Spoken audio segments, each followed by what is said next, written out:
Assalamualaikum warahmatullahi wabarakatuh.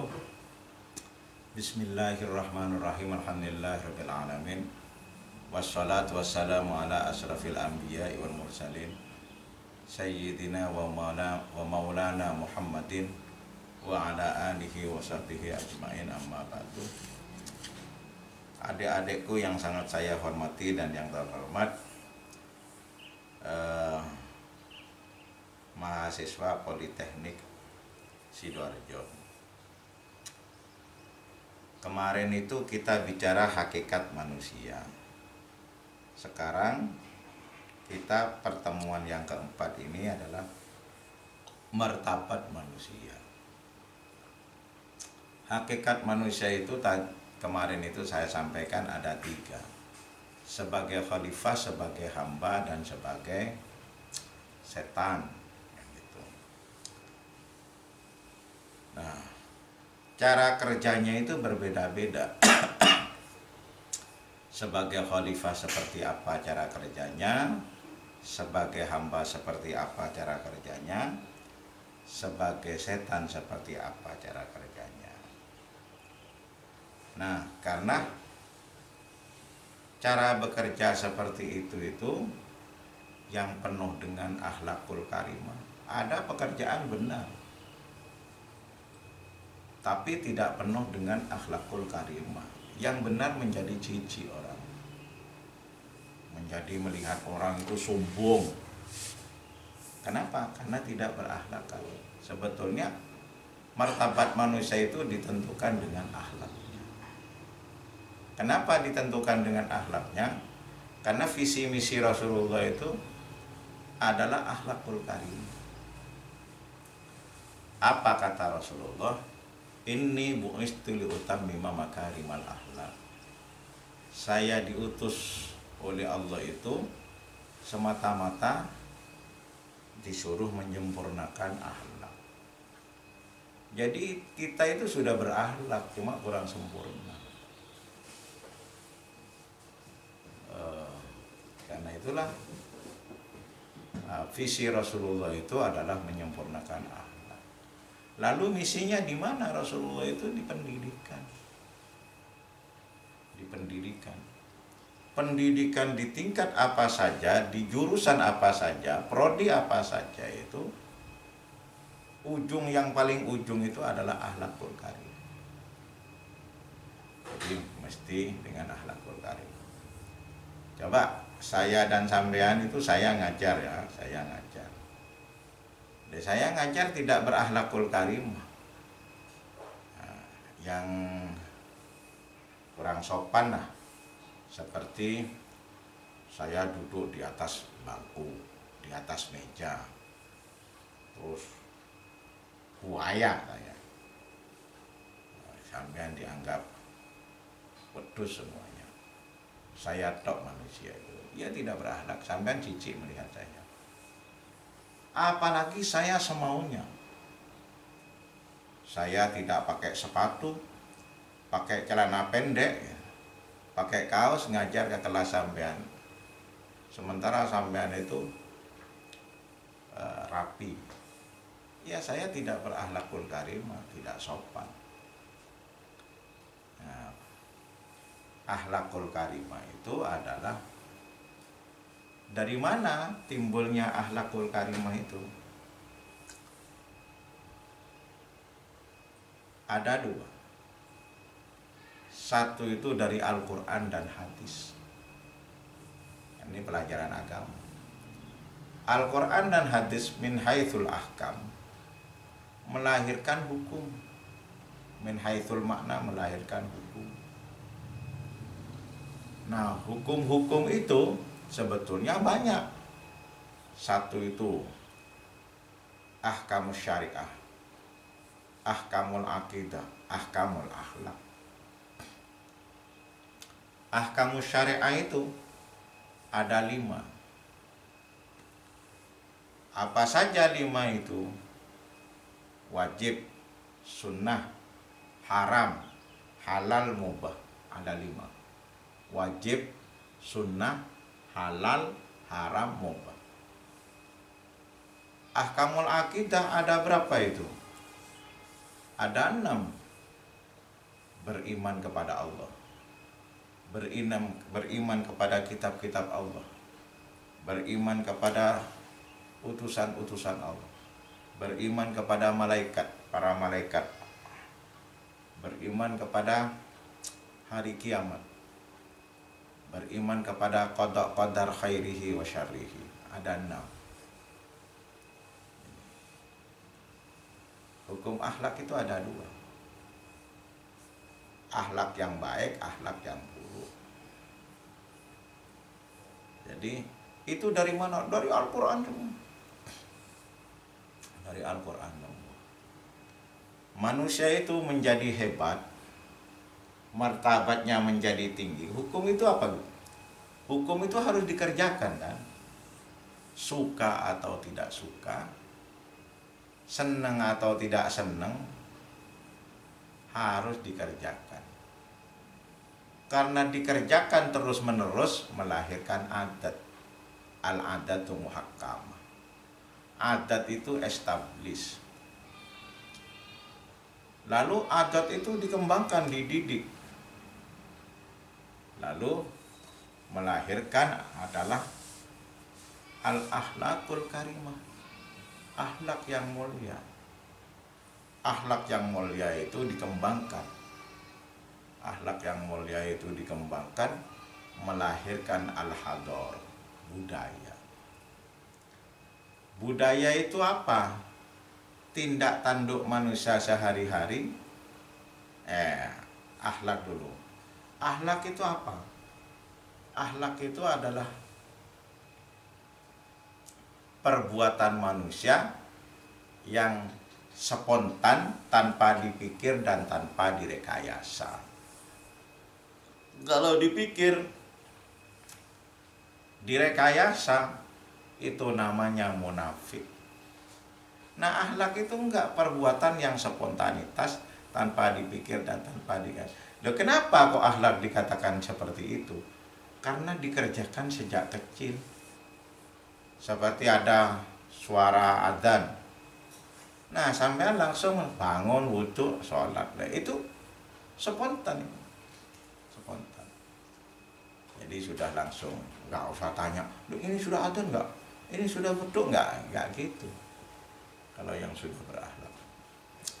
Nah, akhlak itu dikembangkan melahirkan budaya. Budaya itu apa? Perbuatan manusia sehari-hari, kebanggaan manusia sehari-hari, tindak tanduk manusia sehari-hari yang tak mengandung eksis-eksis negatif, yang yuridis statis. Jadi perbuatan sehari-hari tidak mengandung eksis-eksis negatif, tidak merugikan dirinya dan orang lain. Yang yuridis statis sesuai dengan aturan dan peraturan. Nah, itu budaya. Nah, gak ada budaya itu yang tidak berakhlakul karimah, itu gak ada. Kalau tidak berakhlakul karimah bukan budaya. Jadi, nah, ada lagi karena keputusan sosial. Nah, keputusan sosial ini rumah. Kalau di kanan ini nomor 1, di kiri itu nomor, ini jalan di tengah. Kanan nomor 1, kiri nomor 2, kanan nomor 3, kiri nomor 4, begitu seterusnya. Merubah ini, ngeloncati nomornya saja merusak, sudah tidak berakhlakul karimah. Adik-adikku yang sangat saya hormati dan yang terhormat. Nah, itulah sebetulnya martabat manusia itu terjunjung tertinggi, itu martabatnya karena dilakukan segala hal sesuatu yang berhubungan dengan dirinya dan manusia itu penuh dengan akhlak. Karena itulah dulu Rasulullah itu pernah ditanya oleh sahabat, bagaimana saya mendidik anak ya Rasulullah? Al-adab. Adab jadi akhlak. Jadi adab itu akhlak, tetapi adab itu dengan tata cara. Kalau makan dengan kanan, baca bismillah. Itu adab. Ya. terus duduk dengan baik, mencuci tangan dulu, macam-macam itu adab, al-adab. Nah, lalu mau saya didik apa lagi ya Rasulullah? Adab, tata krama. Tata krama itu mengarah kepada akhlak. Mau dididik apa lagi ya Rasulullah? Baru al-ilmu. Jadi adab itu sampai 3 kali, baru terakhirnya itu al-ilmu. Tadi diajari tata krama. Jadi ketemu dengan orang salaman. Jadi salaman itu jangan seperti di TV-TV itu. Coba anak kecil salaman dengan yang lebih tua, orang tua. Lalu yang diciumkan kepada pipinya. Nggak benar dicium. Itu adab. Adik-adikku yang sangat saya hormati, karena itulah martabat manusia itu ditentukan oleh akhlaknya dan oleh ilmunya. Orang berakhlak baik itu tentu berilmu baik. Kalau tidak berilmu, tidak bisa berakhlak baik, itu tidak bisa, karena belum ngerti posisinya. Nah, caranya menghadap kepada orang yang lebih tua seperti apa. Nah itu kalau tidak tahu ilmunya ya tidak mungkin bisa. Ilmunya apa? Kata Rasulullah, laisa minna man lam yukabbir kabirana wa man lam yarham shawirana. Bukan golongan saya yang tidak menghormati yang lebih tua dan tidak menyayangi yang lebih muda. Adik-adikku yang sangat saya hormati, orang yang berakhlak mulia itu ketemu dengan yang lebih sepuh mesti hormat. Ketemu yang lebih kecil mesti sayang. Lu siapa saja suka itu. Siapa saja memuliakan itu. Itu bagaimana berakhlak menghadap Tuhan, bagaimana berakhlak menghadap penguasa. Banyaklah dalam aspek-aspek kehidupan itu kita ketemu dengan manusia dan ada akhlaknya sendiri-sendiri. Ada akhlaknya sendiri-sendiri. Ada perilaku yang harus. Nah, itulah sebetulnya ukuran martabat manusia. Nah, jadi dia itu sangat manusiawi. Nah, kita kan enggak kadang-kadang. Kalau kita itu golongan Muhammadiyah, hanya bersaudara dengan sesama Muhammadiyah. Nah, dengan NU tidak bersaudara. Nah, tapi kadang-kadang di Muhammadiyah saja tukaran, di NU saja tukaran, apalagi dengan komunitas manusia Islam mayoritas, tukaran. Jadi makanya di dalam persaudaraan itu ada ukhuwah jamiyah.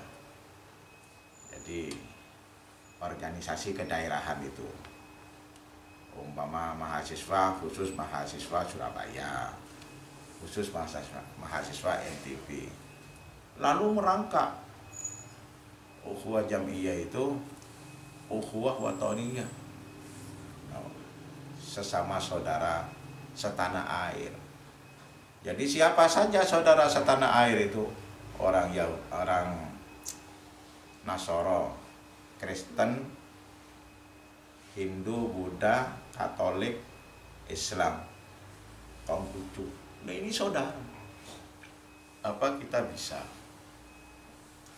Kalau tidak bisa menjadi manusia yang seutuhnya. Ya, tidak mempunyai martabat yang setinggi-tingginya. Karena tidak berakhlak itu tadi. Nah, kemudian setelah ukhuwah watoniyah, ukhuwah basyariyah, sesama manusia di tingkat dunia. Bisa nggak kita bersaudara sesama manusia di tingkat dunia? Nah, jadi martabat manusia itu ditentukan dengan kemanusiaannya dan akhlaknya serta ilmunya. Ada 3. Nilai kemanusiaannya, 2 itu ditentukan oleh akhlaknya, 3 itu ditentukan oleh ilmunya. Jadi martabat manusia itu akan ada setinggi-tingginya bila mana 3 ini masuk kepada dalam dirinya. Adik-adikku yang sangat saya hormati, kalian tinggal memilih. Kalian mau menjadi orang yang bermartabat, manusia yang penuh dengan martabat, atau tidak. Kan gitu. Jadi ada 3 itu. Ilmunya, kemanusiaannya, ilmunya, dan akhlaknya. Itu saja yang dapat saya sampaikan. Lalu adik rangkum dan kembalikan kepada Google Classroom, lalu absen. Sekian, wallahul muwaffiq ila aqwamit thoriq. Wassalamualaikum warahmatullahi wabarakatuh.